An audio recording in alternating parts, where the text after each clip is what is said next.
Makanya di kurikulum yang besok nggak boleh anak tinggal di kelas.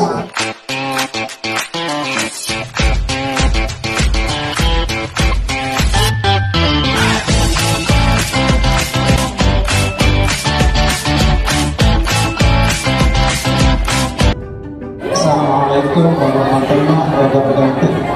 Waalaikumsalam warahmatullahi wabarakatuh. Mari kita hantarkan rasa syukur sama-sama membaca hamdalah. Alhamdulillah. Allahumma sholli ala sayyidina Muhammad wa ala ali sayyidina Muhammad. Semua keluhan kita di zaman ini sama Bapak Ibu, yaitu keluhan dengan HP.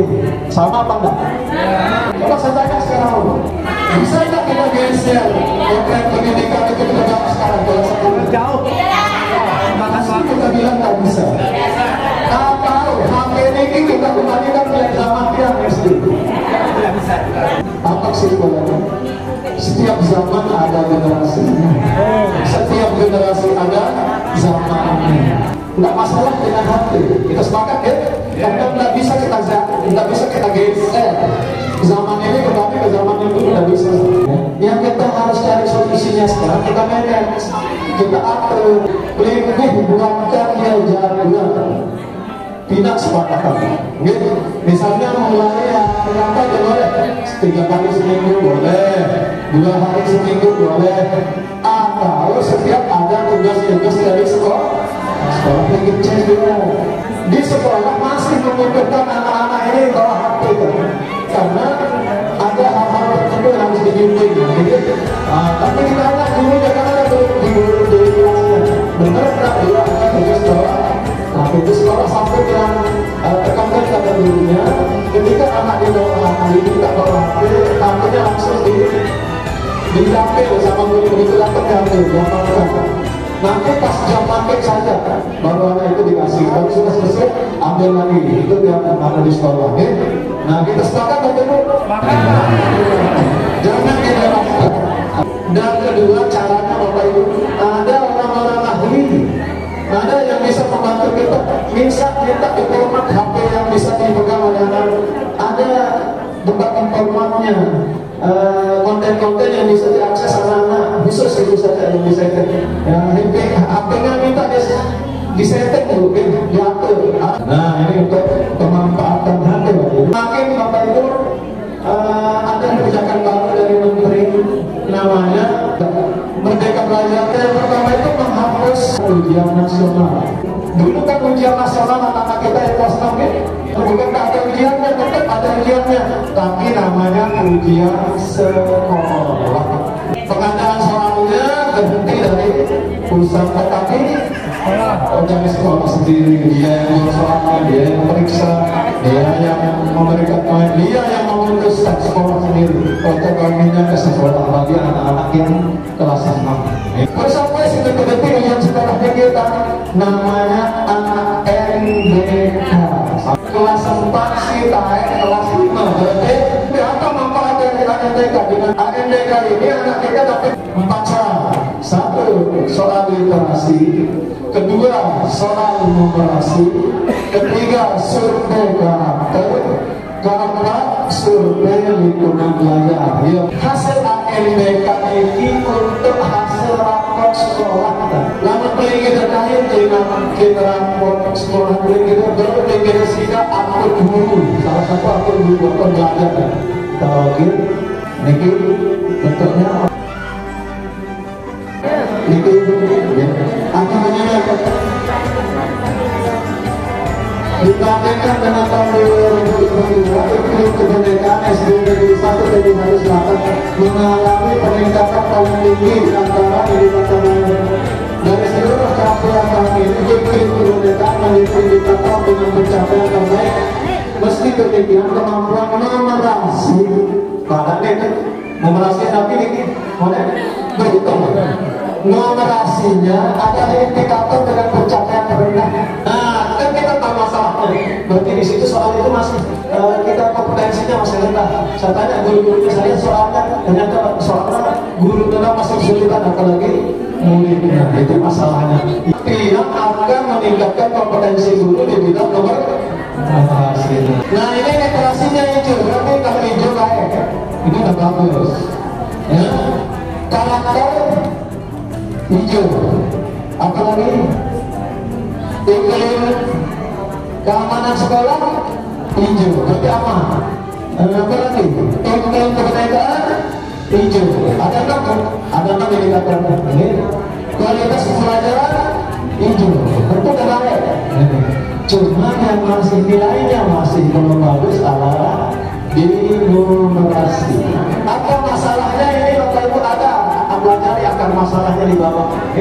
Apa masalahnya dijelaskan di sini. Untuk rapor sudah ini hasil dari ANDK.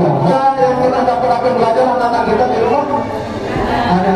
Tolong ditatak di akunnya deh, di login aktivasi akun ini.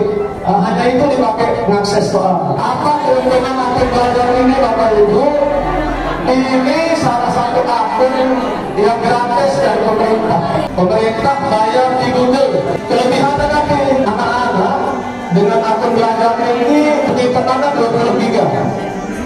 Kalau akun yang biasa kan hanya 15 giga. Guru dikasih 100 giga.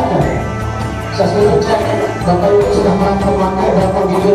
Ada yang masih tahu normal. Kedua, dengan akun belajar ini Bapak Ibu untuk guru segala jenis layanan Kemdikbud maupun pemerintah selain akun belajar kita bisa masuk. Untuk murid semua jenis aplikasi-aplikasi bawaan dari atau yang dikasih sama Kemdikbud harus diakses dengan akun belajar. Barangkali itu untuk akun belajar.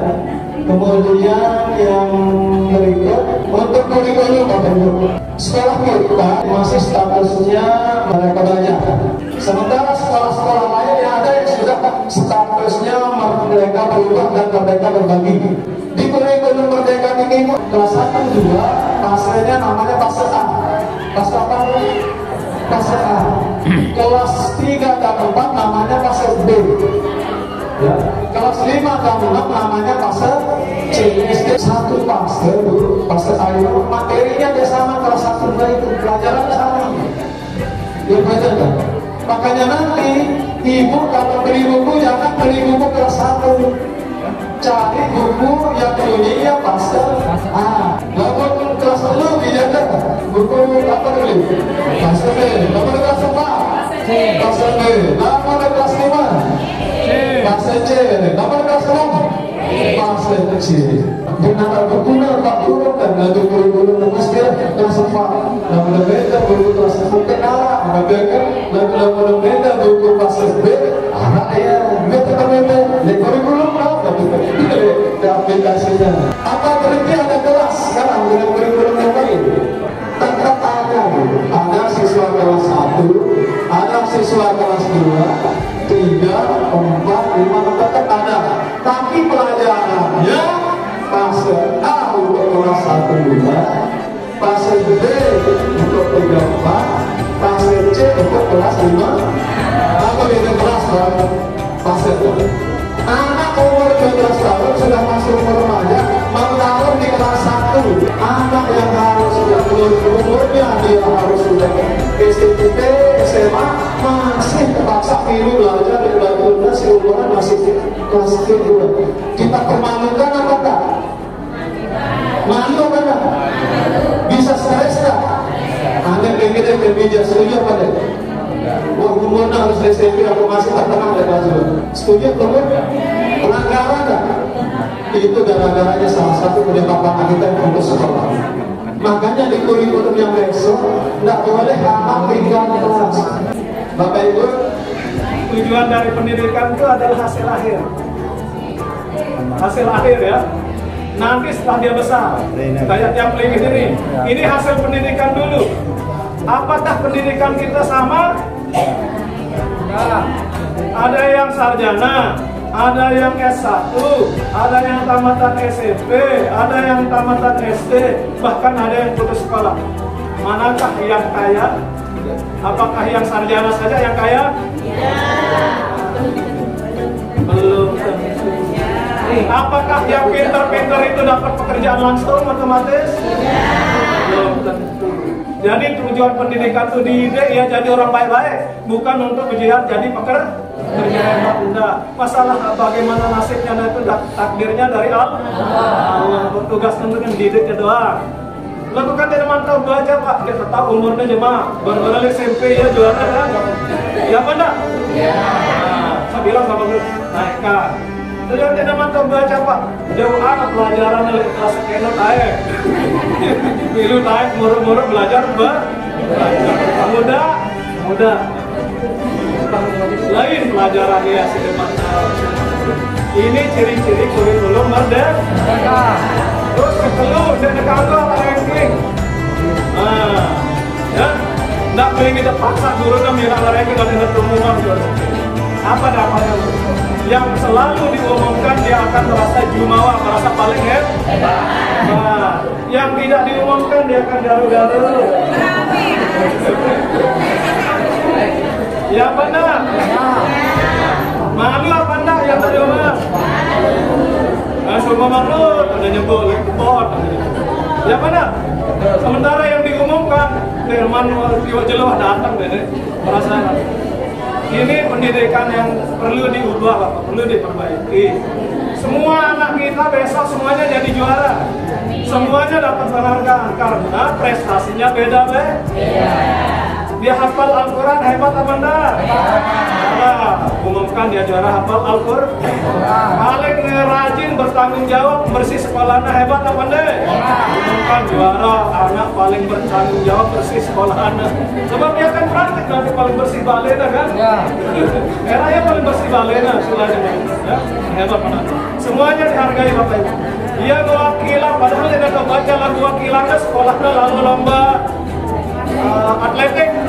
Karena padahal dia tidak baca ini. Juara apa enggak? Juara apa? Semuanya juara. Cekat menyanyi, juara apa enggak? Di bidangnya. Makanya yang dihargai besar di kurikulumnya berdasarkan bakat bidang. Seperti itu kurikulum. Semua anak dihargai. Kalau semua anak dihargai, manusiawi enggak kurikulum? Maka tidak boleh diprotes di masjid. Masih. Barangkali ini ada 3 ya materinya.